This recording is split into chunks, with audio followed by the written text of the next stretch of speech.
চৌঠা ফেব্রুয়ারি বৃহস্পতিবার। দেহতত্ত্বের যৌগিক রূপ কথামৃতের উপমার প্রাণ। শ্রীজীবন কৃষ্ণ, তোরা একটা বিচার করবি? ঠাকুরের কথামৃত আর আমার যৌগিক রূপ। কথামৃতে ঠাকুর যেসব উপমা দিয়েছেন সে সবই বাহ্য জগতের উপমা, আর আমি তারই প্রাণ দিলাম দেহতত্ত্বে যৌগিক রূপে। এই ডিফারেন্স কেন? ঠাকুরের একটা কথাই ধর। ঠাকুর বলেছেন সাধন সিদ্ধ ও নিত্য সিদ্ধ। ঠাকুর নিজের বেলায় বলছেন আমায় কঠোর সাধন করতে হয়েছে, নিত্য সিদ্ধের সাধন করতে হয় না। আমি আমার সাধনের কথা বরাবর কি বলে এসেছি? দেখ, খেয়ে দিয়ে চিত হয়ে শুয়ে থেকেছি আর দেখেছি এই সব দেহেতে আপনা হতে হয়ে চলেছে। কি একটা হচ্ছে তো হচ্ছে, ভ্রুক্ষেপও নেই। তখন এসব জানলে তো ভ্রুক্ষেপ করব, কিন্তু কি ডিপ ইমপ্রেশন দিয়ে সেই সব অনুভূতি হয়েছে যার বিশদ ব্যাখ্যা যৌগিক রূপে পাবি। আর ঠাকুর সাধন সিদ্ধ, তাই তার অনুভূতি অত ডিপ ইমপ্রেশন দিয়ে হয়নি বলেই তার অনুভূতির বাহ্য জগতের উপমা ব্যবহার করেছেন। আর নিত্য সিদ্ধের দেহে এইসব আপনা হতে হয়েছে বলেই দেহের মেটেরিয়াল নিয়েই দেহতত্ত্বে সব দেখলাম আর ব্যাখ্যা দিয়ে গেলাম। পরের প্যারাগ্রাফটা পড়ো। সাধন সিদ্ধের উপমা সে কেবল ব্যষ্টির নিজস্ব, আর নিত্য সিদ্ধের সেটা ইউনিভার্সাল। তাই তিল তিল করে যে সাধন আমার দেহেতে হয়েছে তাকে আমি গ্রহণ করলাম না। না, গ্রহণ করলাম না তা নয়, তোরা আমায় নিতে দিলি না, এই সেই কথা রে। প্রকৃতির বেড়া তাকে ধরে রাখতে পারল না। হ্যাঁ, ঠাকুরের সাধন করে হয়েছে কথা ঠাকুর নিজে বলেছেন, কিন্তু ঠাকুরও তো দৈবিক অবতার। সাধন করলেই যে সবাই ওই অবস্থাটা হবে তা নয়, কিন্তু এটাও ঠিক। ঠাকুরের এমন একটি দেহ যে দেহে সাধন হয়েছে। তিনি বলছেন আমাকে কঠোর সাধন করতে হয়েছে। কেন? ব্যষ্টির সাধনের চূড়ান্ত কি হতে পারে সেই নজির জগতের কাছে রাখার জন্য বলছেন আমার যা সব নজিরের জন্য। অর্থাৎ আর কেউ সাধন করলেই রামকৃষ্ণ হবে না, এটা কিন্তু খুব পরিষ্কার কথা। তো ব্যষ্টির সাধনের চূড়ান্ত হয়েছে ঠাকুরের মধ্যে, এবং সেইখানে তাকে তিনি জানতেন তিনি অবতার, তা সত্ত্বেও তাকে বিবিদিশার আশ্রয় করতে হয়েছিল। পূর্ণাঙ্গ সাধনের একটা নজির থাকবে জগতে। আর জীবনকৃষ্ণ নিজের সম্পর্কে কিছুই জানতেন না। ঠাকুরের ভাবমুখ চৈতন্য, তিনি নিজের সম্পর্কে জানতেন। আর জীবনকৃষ্ণের অভাবমুখ চৈতন্য, তিনি কিছুই জানতেন না। সাধন টাধন তো অনেক পরের কথা হলো। ভগবান কি, তাকে দেখা যায়, কি করা যায়, সব কিচ্ছু জানতেন না।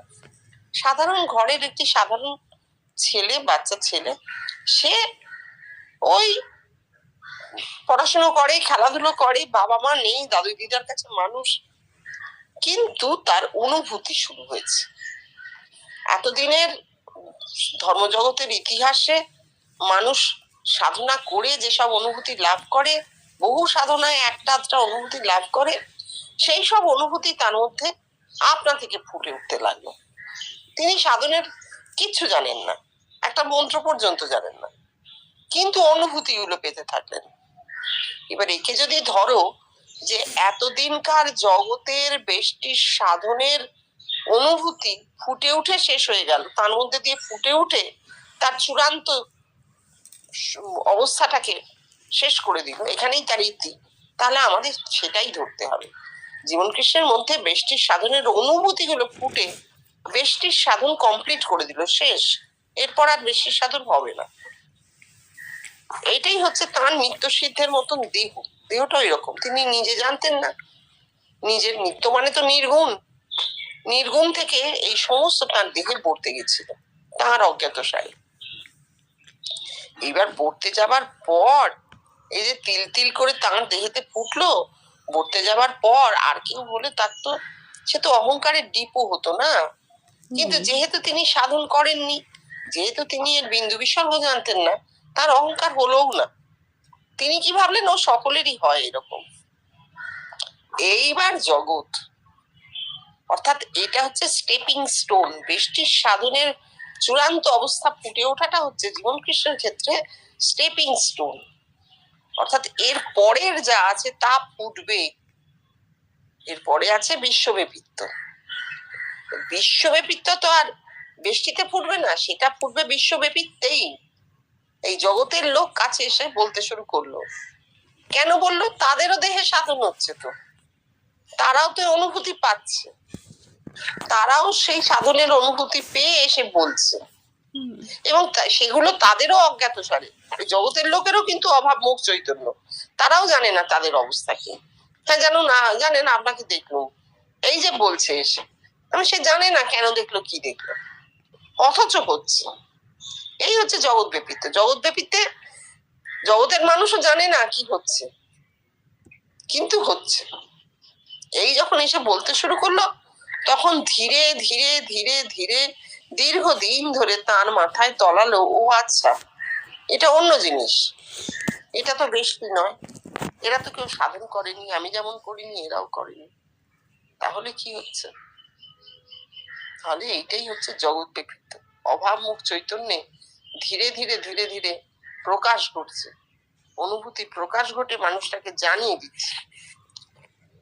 বলছেন সেই কথা, প্রকৃতির বেড়া তাকে ধরে রাখতে পারলো না। প্রকৃতি, এই দেহটাই প্রকৃতি, অর্থাৎ মানুষটা দেহাতীত হয়ে গেলেন, দেহে থেকে দেহাতীত, তাকে আটকানো গেল না, দেহে আটকে রাখা গেল না। বেষ্টি হচ্ছে দেহ ধরে সাধন, আর বিশ্বব্যাপিত দেহাতীত।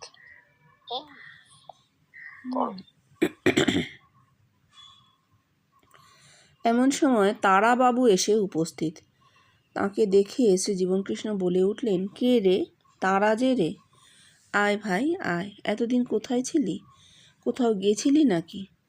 তারাবাবু, যাবো আর কোথায়, যা করতে দিয়েছ সংসারে তাই করছিলাম। শ্রী জীবনকৃষ্ণ, তা দেখ, ঠাকুর হলে অনেক কথাই তোদের বলতেন, কারণ ঠাকুরের ছিল বিবিদিশা, আর এখানে তো বিদ্যৎ, যেখানেই থাক আর যাই কর, তোদের আর কি, মাখন হয়ে জলে ভাসছিস। তারাবাবু শ্রীজীবনকৃষ্ণের বহু পুরাতন ছাত্র ও সঙ্গকারীদের অন্যতম। তা এতদিন পরে কি মনে করে ভাই? তারাবাবু, আর বলো কেন, আমার স্ত্রী কয়েকদিন পূর্বে একটা স্বপ্ন দেখেছে, তার ব্যাখ্যা সে তোমার কাছ থেকে চায়। স্বপ্ন দেখছে এখানকার এক ভদ্রলোক নদের নিমাই করে মৃত্যুর পূর্বে তিনি একটি মন্দির তৈরি করেন। আমি আমার বন্ধুদের কথা প্রসঙ্গে বলেছিলাম ভদ্রলোক একটা কীর্তি রেখে গেলেন, কিন্তু এসব তো ও বিন্দু বিসর্গ জানে না। সে স্বপ্ন দেখছে ওই ভদ্রলোক মন্দিরের সামনে গোবর কুড়োচ্ছে আর বলছে আমার শ্রাদ্ধটা এরা ঘটা করে করবে। স্বপ্ন ভেঙে গেল। শ্রীজীবনকৃষ্ণ ক্ষণকাল নীরব থেকে গম্ভীর স্বরে বললেন, যা সে করে গেছে তার কীর্তিটা তার গোবর কুড়োনোর মতো, আর শ্রাদ্ধ মিথ্যাচার, সারা জীবন মিথ্যাচার করে জীবন কাটিয়েছে, তাই দেখিয়েছে। হ্যাঁ, আচ্ছা, ওনার স্ত্রী কেন দেখলেন ভদ্রলোক না দেখে? ভদ্রলোক আসলে মন্দিরটা দেখে খুব মুগ্ধ, নদের নিমাই করতো। এই মৃত্যুর পূর্বে তিনি নদের নিমাই মানে যাত্রা পালা করতেন। তার একটা ভক্তিভাব ছিল, তিনি একটা মন্দির তৈরি করে গেছেন। এই ভদ্রলোক বন্ধুদের কাছে বলেছেন বেশ একটা কীর্তি রেখে গেলেন, কিন্তু ওটা কীর্তি নয়, ওটা ওই গোবর কুড়োনোর মতন। শ্রাদ্ধটা এরা ঘটা করে করবে, অর্থাৎ যারা ভক্ত হয়েছে, যারা ওই মন্দিরে যায় আসে, ভদ্রলোককে শ্রদ্ধা ভক্তি করেছে, ভক্ত, তারা এবার মারা গেছে তো বড় করে শ্রাদ্ধ করবে। অর্থাৎ মানুষের বাসনা কামনা ওই গোবর কুড়োনো। এই ভদ্রলোক সেটা বুঝতে পারেননি, তারাবাবু সেটা বোঝেননি। তারাবাবুর স্ত্রীর স্বপ্ন দিয়ে তাকে জানানো হচ্ছে। তারাবাবুর স্ত্রী তো জানেনই না, এসবের মধ্যে থাকেনি না। তিনি হঠাৎ এমন একটা স্বপ্ন কেন দেখলেন? ঝিকে মেরে বউকে শেখানো। তিনি দেখলেন, তিনি দেখে তারাবাবুকে বললেন। তারাবাবু নিজে দেখলে জিনিসটা পরিষ্কার হতো না, স্ত্রী দেখলো, তিনি এসে জীবনকৃষ্ণের কাছে বললেন, এবং জীবনকৃষ্ণ বললেন এসব মিথ্যাচার। তার কীর্তিটা ওই গোবর কুড়োনোর মতো হয়েছে, মন্দির তৈরি করা, আর শ্রাদ্ধ হচ্ছে মিথ্যাচার। শ্রীরামকৃষ্ণ, ঈশ্বর কি সৃষ্টির মধ্যে নাই? শ্রী জীবনকৃষ্ণ, জানিস, সৃষ্টি মধ্যে বললেই মানুষের মন যেমন স্বভাবতই বহির্মুখী, সে সৃষ্টি দেখবে, জগৎ দেখে হতাশ হবে। বেষ্টির ব্যাখ্যা, আমার সৃষ্টি হলো, সারা দেহ ব্যাপ্ত হয়ে আমার প্রাণ চৈতন্য। জানি না, কারণ তখনও তো আমি আমার প্রাণকে দেখিনি, তাই তখন দেহ ব্যাপ্ত আছেন বলেই তাকে খোঁজা যায় না, দেখা যায় না। আর ইউনিভার্সালিজমে আমিই আছি, আমি একলা থাকলে আর কাকে খুঁজব? বলবে কে আমি যে একাই আছি? হ্যাঁ, এই যে ঠাকুর বলছেন ঈশ্বর কি সৃষ্টির মধ্যে নাই, ঠিকই, মানুষ সৃষ্টি বলতে জগতের দিকে তাকাবে, জগতের দিকে তাকাবে, হতাশ হবে, ঠিক আছে, মন অন্তর্মুখী হলো, ভেতরে তাকাবে, তাতেও কি খুঁজে পাবে ঈশ্বরকে? নিজের ভেতরেও কি ঈশ্বরকে খুঁজে পাওয়া যায়? খুঁজে পাওয়া যাবে না, এটাই হচ্ছে কথা, খুঁজে পাওয়া যাবে না। কিন্তু এইখানে ঈশ্বর কি সেটা তো জানতে হবে। ঈশ্বর কি কোনো বস্তু, নাকি কোনো ব্যক্তি? সৃষ্টিকর্তা, সৃষ্টির মধ্যে নাই, সৃষ্টিকর্তা, এগুলো হচ্ছে ওল্ড আইডিয়া অফ ঈশ্বর। আমরা কিন্তু এখন জানি ঈশ্বর কি। ঈশ্বর হচ্ছে সেই চৈতন্য যা এই জগতে ব্যাপ্ত হয়ে আছে, এবং আমি সেই জগতের বাইরে নই, আমারও দেহ মধ্যে সেই চৈতন্য ব্যাপ্ত হয়ে আছে, প্রত্যেকটা মানুষের মধ্যেই আছে, এই জগতের মধ্যেও আছে। এবার ঈশ্বরের দুটো অ্যাসপেক্ট আছে, একটা অ্যাবস্ট্রাক্ট আর একটা মূর্ত, মূর্ত আর বিমূর্ত, অ্যাবস্ট্রাক্ট আর কংক্রিট। ঈশ্বরের যে কংক্রিট অ্যাসপেক্ট সেটা হচ্ছে এই জগৎ, আমি শুদ্ধ এই জগৎ, দেখতে পাওয়া যায়, ছুঁতে পারা যায়, এই জগৎই ঈশ্বর, আর তো কিছু না। কিন্তু এই কংক্রিট অবস্থাটা হচ্ছে বস্তুতে, মেটেরিয়ালে, ম্যাটারে।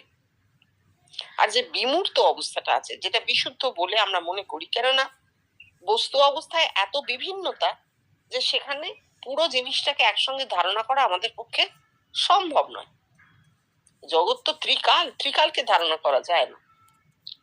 কিন্তু যদি আমরা বিমূর্ত অবস্থাটা ভাবি, যেখানে ম্যাটার নয়, যেখানে চৈতন্য, কনসিয়াসনেস, এই কনসিয়াস, অল কনসিয়াস জগৎ, এইটি ঈশ্বর, এই যদি আমরা ভাবি এবং চৈতন্যকে যদি মনে প্রাণে ধারণা করতে পারি, তবে ঈশ্বর বস্তুটি আমাদের কাছে পরিষ্কার হয়ে যাবে। ঈশ্বর কোনো ব্যক্তি নন, ঈশ্বর কোনো ব্যক্তি নন, তিনি কিচ্ছু সৃষ্টি করেননি, কিচ্ছু হতে পারে না। আমি ঈশ্বর, তুমি ঈশ্বর, কারণ আমাদেরও দেহব্যাপ্ত চৈতন্য আছে, সেই চৈতন্যই ঈশ্বর। এইভাবে যদি ভাবা যায়, তাহলে ধীরে ধীরে ঈশ্বরের ধারণাটা পরিষ্কার হবে। নাহলে ঈশ্বর বললেই আমরা একটা মূর্তি করব, একটা মন্দির তৈরি করব, ওই গোবর কুড়োনোর মতন, হ্যাঁ, অর্থাৎ কিছুই হচ্ছে না, কিছুই হচ্ছে না। ঈশ্বর কোনো ব্যক্তি নন, কোনো ব্যক্তি ঈশ্বর হতে পারেন না। ঈশ্বরকে কখনো দেখাও যায় না ওভাবে, ঈশ্বর দর্শন হয় না। আত্মার মধ্যে জগৎ দর্শনকে ঈশ্বর দর্শন বলা হচ্ছে, বিশ্বরূপকে ঈশ্বর দর্শন বলা হচ্ছে। তাহলে বিশ্বরূপকে যদি ঈশ্বর দর্শন বলা হয়, তাহলে এই বিশ্বের যে রূপ আমাদের চোখের সামনে প্রতিভাত, এই ঈশ্বর, এই গাছপালা, আকাশ বাতাস, নদী মাটি, জল, মানুষ, প্রাণী, সব মিলিয়ে ঈশ্বর। এবার এই এত বড় জিনিসটাকে তো ধারণা করা যায় না। তাহলে আমরা মূর্ত থেকে বিমূর্তে যাই। বিমূর্তে কি আছে? চৈতন্য, এক অখণ্ড চৈতন্য, যা কোনো স্থানকাল ব্যাপী নেই, অথচ তা সর্বত্র ব্যপ্ত হয়ে আছে, সর্বব্যাপ্ত। সেই সর্বব্যাপী ঈশ্বরেরই ধারণা আমাদের হওয়া দরকার। ধীরে ধীরে হবে নিশ্চয়। এবার উনি বলছেন ইউনিভার্সালিজমে আমি আছি। এটা উনি মানে জীবনকৃষ্ণ একা নন, প্রত্যেক লোকটার আমি ইউনিভার্সালিজমে থাকে। বিশ্বব্যাপীতে প্রত্যেকটা মানুষের আমি আছে। সেই আমি একটা বৃহৎ রূপ হচ্ছে এই জগৎ, ক্ষুদ্র রূপ হচ্ছে দেহটা, ছোট্ট রূপ হচ্ছে এই দেহটা, একটা স্থানকাল ধরে আছে। আর বৃহৎ রূপ হচ্ছে এই জগৎ, যা কিন্তু ত্রিকাল নিয়ে জগৎ, অতীত বর্তমান ভবিষ্যৎ। তুমি বলতে পারো যে সেটা আমার আমির ধারণায় কি করে আসবে, আমার তো ক্ষুদ্র আমিটুকুই ধারণায় আসে, বৃহৎ আমি মরে গেলে সে আমি কই? হ্যাঁ, আসে না। কিন্তু পঞ্চভূতে লীন হয়ে যায়, চৈতন্যে লয় হয় মৃত্যুর পর, আমরা তো জানি।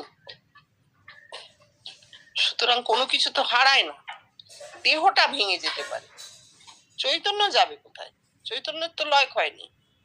বা এই যে পঞ্চভূতে লীন হয়ে যাচ্ছে, তারও তো লয় ক্ষয় হলো না, তাই না? তাহলে ক্ষুদ্র আমিটা ভেঙে যায়, বৃহৎ আমি থেকেই যায়।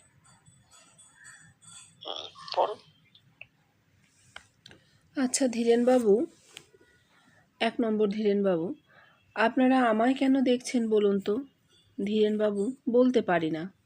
শ্রী জীবনকৃষ্ণ: যদি এটা বলতে না পারেন তাহলে do you expect that you can জাজ me from any point of view? অর্থাৎ আমার জীবনটা শূন্য, বুঝলেন? ধীরেনবাবু: আজ্ঞে না, তাও বুঝলাম না। শ্রী জীবনকৃষ্ণ: কেন শূন্য? আর এ আর বুঝলেন না? আরে মশাই, আপনার দেহেতে আমি আসছি কোথা থেকে? নির্গুণ থেকেই আমি আসছি। সেই নির্গুণ আপনার দেহেতেই ছিল। নির্গুণ থেকে যখন সগুণে এলাম তখন রূপ পেলেন। সবই আপনার দেহে।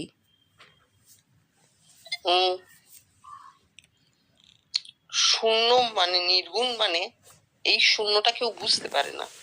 শূন্য মানে পজিটিভ, কিন্তু শূন্য মানে নেগেটিভ নয়। মনে করো আগামীকালটা আছে, কিন্তু আমরা জানি আগামীকাল ওই আবহাওয়া অফিস থেকে বলে দিয়েছে, আবহাওয়া অফিসের যে বুলেটিন, যে আগামীকাল সূর্য কখন উঠবে, তাহলে দিনটা হবে, এটা আমরা জানি নিশ্চিত। কখন অস্ত যাবে বলা আছে, মানে দিনটা আবার শেষও হবে বলা আছে। কিন্তু এখনো আমরা আগামীকালটাকে দেখতে পাচ্ছি না। তাহলে আগামীকালটাকে দেখতে পাচ্ছি না বলে যে সেটা নেই তা তো না, সেটা আছে, কালের গর্ভে রয়েছে, নির্গুণে আছে, কাল প্রকাশ পাবে। এই হচ্ছে শূন্য। এবার এই শূন্য মানুষ বুঝতে পারে না। মানুষ কি ভাবে? মানুষ ভাবে শূন্য মানে নেই, শূন্য মানে ভয়েড, ব্ল্যাঙ্ক অবস্থা একটা, যেখানে কিছু নেই। আর না, শূন্যে অসীম সম্ভাবনা, কৃষ্ণ গহ্বরে অসীম সম্ভাবনা। কি যে আছে তার ভিতর, সময় গুটিয়ে ঢুকে গেছে, স্থান গুটিয়ে ঢুকে গেছে, সব গুটিয়ে ঢুকে গেছে, আলো পর্যন্ত ট্র্যাপ করে রেখেছে। আবার বলছে চাইলে নাকি কৃষ্ণ গহ্বর কিছুটা আলো ছাড়তেও পারে বাইরে। মানে একটা অদ্ভুত ব্যাপার। এই অদ্ভুত ব্যাপারগুলো আমরা ধরতে পারি না। আমরা যে একটা স্থান কালের মধ্যে আছি, আমাদের মাথা ওর বাইরে যেতে পারে, কিন্তু এইগুলো ঘটছে। ঠিক সেই রকম শূন্য একটা অসীম সম্ভাবনা। সেই অসীম সম্ভাবনা থেকে রোজ কিছুটা কিছুটা করে আমাদের চোখের সামনে পরিষ্কার হয়। এই হচ্ছে শূন্য।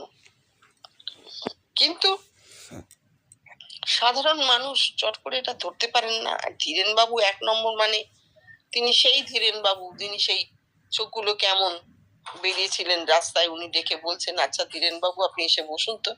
আমি চোখ দেখেই বুঝেছি এই মানুষটা অন্যরকম। এটা জীবনকৃষ্ণের কথা, অনেক দিনের কথা, 50 সালেরও আগে। সেই ধীরেনবাবু 10 বছর পরে যখন ঘরে বসেছেন, তাদের তো সেই ওল্ড আইডিয়া অফ রিলিজিয়ান না, এবং তারা সব ঠাকুরের ভক্ত ছিলেন, এই কথায় কোনো দ্বিধা নেই। তারা সব পরমহংসদেবের ভক্ত, এবং ঠাকুরের কথা শুনতেই তারা তার ঘরে যেতেন, ওই কথামৃত ব্যাখ্যা শুনতেই তারা তার ঘরে যেতেন, এই একবারে সত্যি। তো সেইখান থেকে ধীরেন বাবুকে ধীরে ধীরে ধীরে ধীরে বিশ্বব্যাপীতে আনাটা তো খুব কঠিন। যদি বা সেটা তিনি চেষ্টা করছেন ধারণা করতে, তার মধ্যে বড় প্রতিবন্ধক হচ্ছে এই সমস্ত পুরনো ধারণাগুলো। তাই জন্যই উনি এত করে বলছেন। যাই হোক, আমরা জানবো বিশ্বব্যাপিত্ব তো কথাগুলো উনি ধীরেন বাবুর জন্য খালি বলেননি, নোট হয়েছে, আমাদের জন্য বলা হয়েছে। আজকে এত কাল পরে, এই যে নির্গুণ থেকে কাল এসেছে, উনি তো চলে গেছেন 67 সালে, নির্গুণ থেকে কাল বার করেছে এই দিনগুলো, আমরা এগুলো বসে আলোচনা করছি। আমাদেরও ধারণা যাতে পরিষ্কার হয়। 10ই ফেব্রুয়ারি বুধবার। শ্রী রামকৃষ্ণ। বুড়ি ছুঁয়ে ফেললে আর ভয় নাই। শ্রী জীবনকৃষ্ণ। স্বামীজিও এই কথা বলে গেলেন। সেটা কি বল দেখি? ওই তো রে, being one with divinity there cannot be any further progress in that sense. Divinity একজন জীবন্ত মানুষ না হলেই কল্পনা, সেই স্বামীজির কথা হাইপোথেসিস। অসত মা সৎগময়। ন্যাচারাল সেলফ ইভলিউশন, সেই ইভলিউশন কে চেক করছে? আমারই সুপারস্টিশন। আর একটা কথা মনে রাখিস, বুড়িকে তুই ছুঁবি না, কারণ বিবিদিশায় ছোঁয়া যায় না, আর ছুলেও তার কল্পনাকে ছোবে। বুড়ি ছুঁয়ে ফেললে এ কথার কথা, বুড়ি তোকে ছুঁয়ে ফেললে তবেই বিদ্যৎ। এটা খুব একটা অদ্ভুত কথা। ঠাকুর বলছেন বুড়ি ছুঁয়ে ফেললে আর ভয় নাই। এখানে বুড়ি কি? বুড়ি হচ্ছে আমার চূড়ান্ত লক্ষ্য। ওই যে লুকোচুরি খেলার সময় বুড়ি ছুঁয়ে ফেললে চোর আর তাকে ছুঁতে পারে না।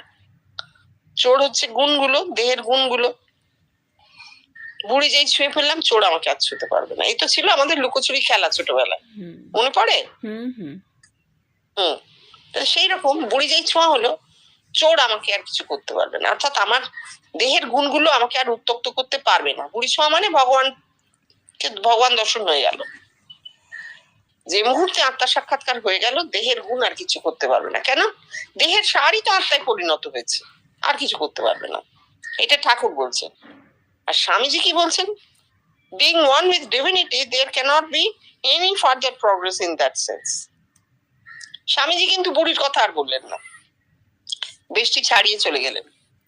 বললেন একত্ব লাভের পর আর কিছু নেই। Being one with divinity, একের সঙ্গে মিশে যাওয়া, একের সঙ্গে এক হয়ে যাওয়া, একত্ব। এরপর আর কোনো প্রোগ্রেস বলে কিছু হয় না। এরপর আরো এগিয়ে যাবো, আরো এগিয়ে যাবোই হয় না। একত্ব শেষ। একত্ব হচ্ছে চূড়ান্ত অবস্থা। এটা স্বামীজির কথা, চৈতন্যের কথা বলছেন। ঠাকুর আত্মা সাক্ষাৎকারের কথা বললেন, বেশটি। আর স্বামীজি বিশ্বব্যাপিত্বের কথা বললেন, চৈতন্যের কথা। এবার ডিভিনিটিটা কিভাবে হবে সেইটা জীবনকৃষ্ণ বললেন। তার সময় যা হয়েছে কি, একজন জীবন্ত মানুষের রূপ বহু মানুষের মধ্যে ফুটে উঠেছে। এই যে বহু মানুষ সেই জীবন্ত মানুষটিকে দেখেছেন, স্থূলেও তাকে মিলিয়েছেন। এর ফলটা কি হয়েছে? প্রথমত তাঁরা ভেবেছেন যে একটা ম্যাজিক হয়েছে, ভেতরে একটা জ্যান্ত লোককে দেখতে পেয়েছেন, লোকটা বাইরেও আছে, আমি তাকে আগে দেখিনি। এবার হুড়মুড় করে তার কাছে গিয়ে পড়েছেন, গিয়ে নানা রকম অনুভূতি, সমাধি পর্যন্ত হয়ে যাচ্ছে নিজেদের। অবাক হয়ে গেছেন, যেন জাদুকর, যেন কোনো জাদুকর এসেছেন, জীবন পাল্টে দিচ্ছেন। জীবনকৃষ্ণ প্রথমে তাদেরকে কিছু বলেননি, শান্ত করেছেন। হ্যাঁ বাবা এসেছিস, বোঝ বাবা, কথামৃত শোন, এই ঠাকুর তোকে আমার কাছে এনেছে। কারণ তারা সব ঠাকুরের ভক্ত। আস্তে আস্তে আস্তে আস্তে যখন ঠাকুরের ভক্ত ছাড়াও অন্য অন্য মানুষ ঘরে ঢুকতে শুরু করলো, তখন তাঁরও কানে জল গেল। তাই তো, শুধু তো রামকৃষ্ণের সংস্কারওয়ালা মানুষগুলো আমার কাছে আসছে না, শুধু ঠাকুরের সংস্কার আছে এমন মানুষ তো আসছে না, অন্য মানুষও তো আসছে। মুসলমান আসছে, পার্সি আসছে, খ্রিস্টান আসছে, বা অন্য কোনো সেক্টের লোক, বা নাস্তিক। বরদা বিরাট নাস্তিক ছিলেন, নাস্তিক সেও আমার ঘরে আসছে। তখন তিনি বুঝলেন যে না, এটা গোষ্ঠী নয়, শুধু এরা আসছে না, জগতের লোক যেখান থেকে সেখান থেকে চলে আসছে। এবং তখন উনি এদের বললেন যে ওই যে আমাকে ভেতরে দেখিস, ওটা আমি না, আমি তো এই বাইরে বসে আছি, তোর সাথে কথা বলছি, আর আমি জানিও না তুই আমাকে দেখেছিস, তুই তো এসে আমাকে বললি। তা তুই কি দেখেছিস বাবা? তোর ভেতরে তুই ছাড়া আর কে থাকবে? তোর ভেতরে তুই ছাড়া আর কে থাকবে? তুই নিজেকেই দেখেছিস, আমাকে দেখেছিস বলছিস আমার এই রূপটা। আসলে তুই নিজেকে দেখেছিস আমার রূপটা ধরে। এবার প্রশ্ন, আমার রূপটা কেন? রামশ্যাম যদুমধু অন্য কারোর রূপ নয় কেন? না, সে তুই যাকে দেখবি সেই ব্রহ্ম, মানুষ মাত্রই ব্রহ্ম। কিন্তু আমার এই রূপটা দেখেছি সেই জন্যে যে আমার মধ্যে জিনিসটা প্রকাশ হয়েছে এবং বিকাশও হয়েছে। তাই জন্য আমার রূপটা দেখিয়ে তোকে জানানো হচ্ছে যে এই লোকটা ব্রহ্ম হয়েছে, এই তুমিও ব্রহ্ম হলে। তুমি ব্রহ্ম হয়েছ, তোমার ব্রহ্মত্ব লাভ হয়েছে, তার প্রমাণ হচ্ছে তুমি এই রূপটা দেখতে পেলে। এইটা তোকে জানানো হচ্ছে। এখানে একটা অদ্ভুত জিনিস হচ্ছে, এই যেখানে বলছেন বুড়ি তোকে ছুঁয়ে ফেললে তবেই বিদ্যতা, অর্থাৎ আত্মার সাক্ষাৎকার আপনা থেকে হয়। যাই হোক, কত নিচে আর নামলাম না, সেটা উনি বলে দিয়েছেন। এখানে একটা অদ্ভুত মার্ক করবার মতন ব্যাপার হচ্ছে, যেখানে উনি নিজের শ্রেষ্ঠত্ব একেবারে ছেড়ে দিচ্ছেন। হয়েছে হয়েছে, কিন্তু এটা আমি নিলাম না। এই যে একেবারে ছেড়ে দেওয়া নিজের শ্রেষ্ঠত্ব, এটা তো কম নয়, এটা একটা অনেক বড় ব্যাপার। ঠিক আছে, আচ্ছা টুকুন আজকে না এই পর্যন্ত থাক।